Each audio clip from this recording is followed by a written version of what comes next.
દાહોદમાં ભાજપના જ નેતાના પુત્રએ સરકારને ચૂનો ચોપડ્યો હોવાની ઘટના સામે આવી છે અને તે મામલો પોલીસ સ્ટેશન સુધી પહોંચ્યો છે અને હવે કૃષિ અને પંચાયત વિભાગનો રાજ્ય કક્ષાનો હવાલો ધરાવતા બચુ ખાવડના પુત્રની ધરપકડ થઈ છે।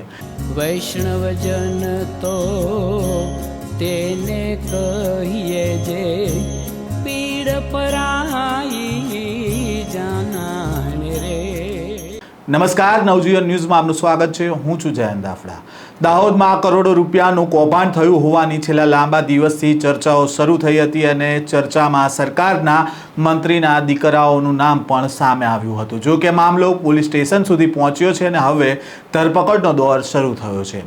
દાહોદમાં મનરેગા કૌભાંડ મામલે મંત્રી બચુ ખાવડના પુત્રની ધરપકડ કરવામાં આવી છે। દેવગઢ બારિયા તેમજ ધાનપુર તાલુકામાં મનરેગા યોજનામાં કરોડો રૂપિયાના કૌભાંડ મામલે પોલીસે મંત્રી પુત્ર બળવંત ખાવડ સાથે તત્કાલીન ડીડીઓ દર્શન પટેલની પણ ધરપકડ કરી છે। થોડા દિવસ અગાઉ ડીઆરડી નિયામક દ્વારા 35 એજન્સી સામે ₹71 કરોડના કૌભાંડની પોલીસ ફરિયાદ નોંધાવી હતી, જેમાં મંત્રી બચુ ખાવડના પુત્ર બળવંત ખાવડ અને કિરણ ખાબડની પણ સંડોવણી હોવાનું બહાર આવ્યું હતું। જે મામલે આજે પોલીસે બળવંત ખાબડ અને તત્કાલીન ટીડીઓ દર્શન પટેલની ધરપકડ કરી છે, જ્યારે કિરણ ખાબડની શોધખોળ ચાલુ છે।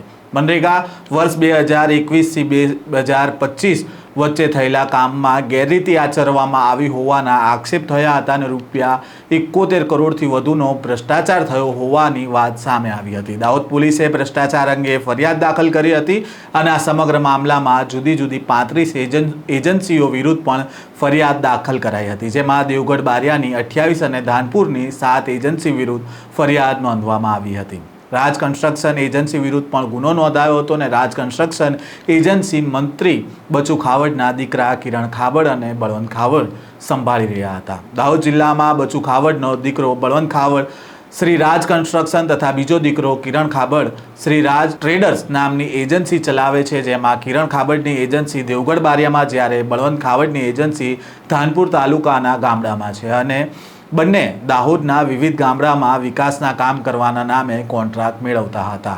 ઘણી જગ્યાએ એક પણ કાંકરો જમીન ઉપર નાખ્યા વગર જ રોડ બની ગયા હતા અને બિલ પણ પાસ કરી દેવામાં આવ્યા હતા।